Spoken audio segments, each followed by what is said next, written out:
emotional, physical, and economic. And the last one is spiritual.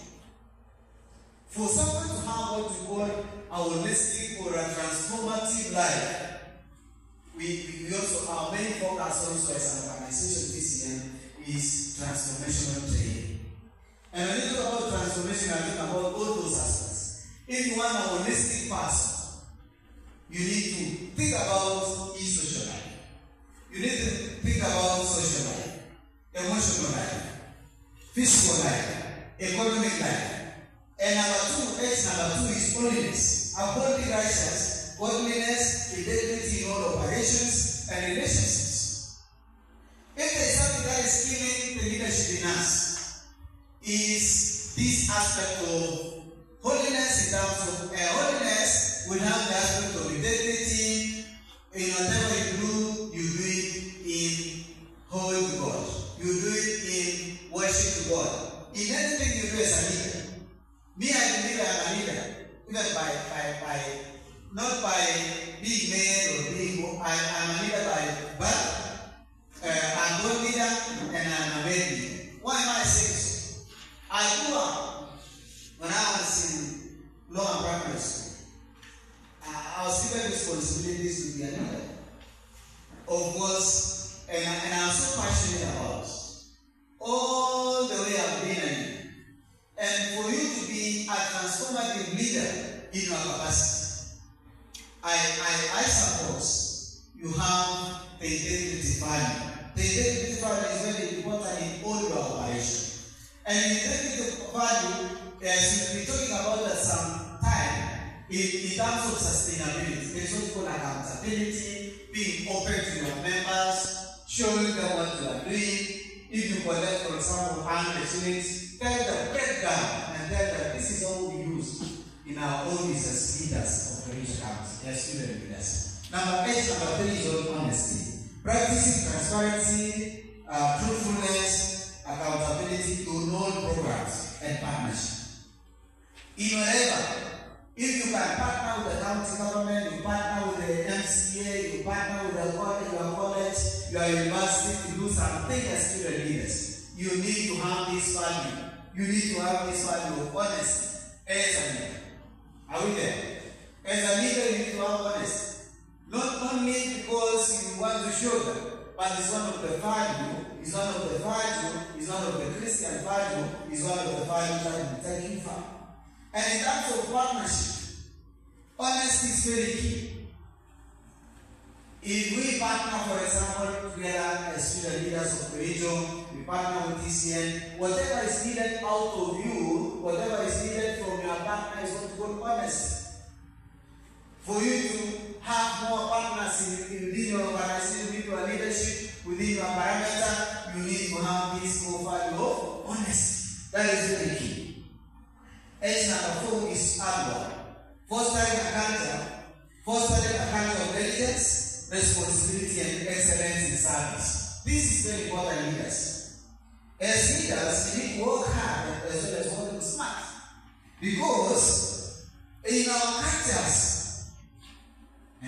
whether they're coming from Kabianga, whether they're coming from Ku, whether they're coming from KTTC, whether they're coming from Naira, structures, and all those who are represented here. We need to foster a culture of diligence. In whatever, as a president, as a treasurer, as secretary, do your work. We normally say, to the point. Do your diligence.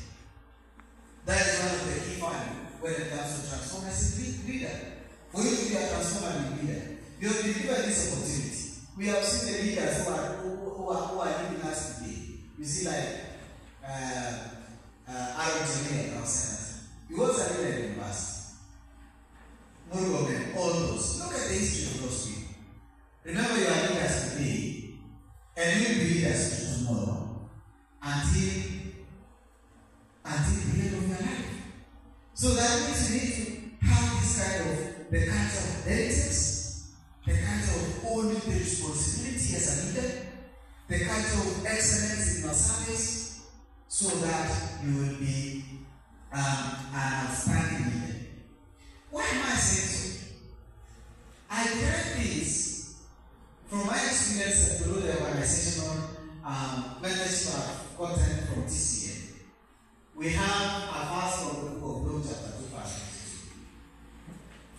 And this is a verse that is so holistic in its aligned with this. And the key, as I paraphrase, the key aspect there, and Jesus grew in wisdom and stature and in favor with God and man.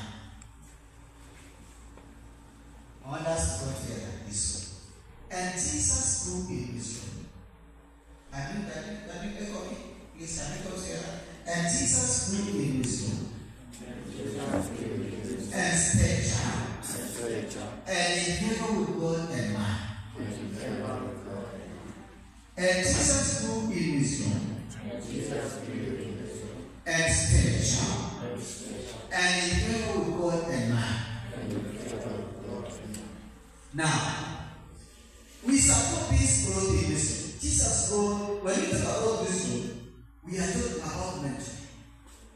Yeah? I want to tie the issue of the holistic aspect of this class. One, wisdom is something mental. Yeah?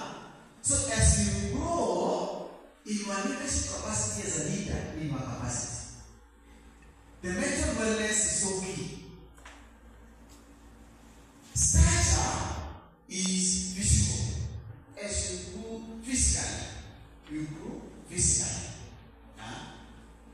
And one of the key things as a leader is that you need to mind of your own health, your own physical life. The other day, just 2 days ago, I had time and I had to go to Singapore Hospital. And reaching there, someone was listening and told me, you're not healthy. Why can't you go to hospital? I don't know. I just have to check myself to just know if I am physically okay. You know, the issue of pressure is coming in, the issue of diabetes is coming in, and many other things. So you as a leader, you need to mind of your physical health. Because you are in front of people most of the time. And you need to have that aspect of what's happening. You need to be speaking with a lot of authority, speaking with energy. And someone who is sick cannot deliver. Is that so? You can't deliver as a leader. So you need to mind of your physical life as a leader. Are we there? Mind of your physical health. And let me ask a question. When was the last time you warned yourself? Just 1 minute. Yeah? Sometimes when we forgot. Yeah? And it's something you know, when I said that, so I went to hospital and they checked me, nothing. One of the users, I paid for shot. Then I went to come and enjoy the PCR issue. So, and later on, we don't have, there's no query, you know, you are okay. I told you now, I think we might start for. Okay? You'll come back later. I told them, now that nothing is alarming. On the period I could warn myself. Just give me I won. And I'll be that's a very unique of you. I've never had someone coming and just picking Dawa to warm myself. So I'm talking about the physical health. The other one is the Bible talks about favor with God. Favor with God. What is that aspect? What did that aspect lead us? What is that aspect? We are talking about around 5 aspects. What were those 5 aspects? Spiritual. That is spiritual. That is very key. So, favor with God is what? Spiritual. So, mind of your spiritual health also as a leader. And the other one is favor with man. That is social. So, Jesus grew in those aspects. Mental aspects, physical aspects, spiritual aspects, and social aspects. You need to mind